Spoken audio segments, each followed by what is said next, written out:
Good Monday. This is Jay Brew, co-chairman of Seafried and Brew.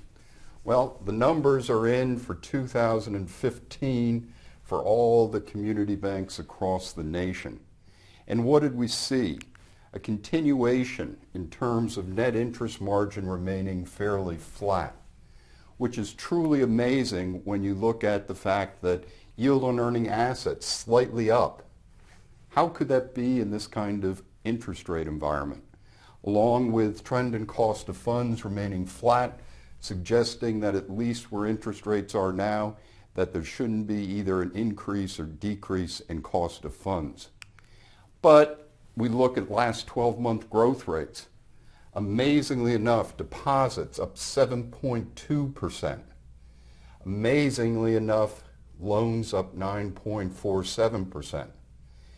And once again, that's the strategy.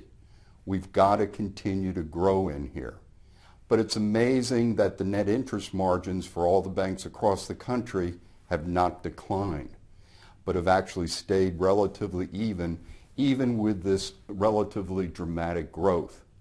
But it has to continue in here, because when we look at net overheads being in that 2.2% level, is that we're not back to the historical 2%.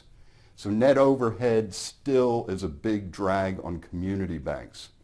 Also a big drag is when you look at a 30% type tax rate, is that this is also an earnings drag. Because the important thing to think about in here is return on average assets. Remember the day when 1% was considered a good return or an even return on assets. And we remain doggedly below 0.9% at around 0.85%. And this is showing an earnings drag that has just not gotten better. As we look across the year, it's remained relatively flat.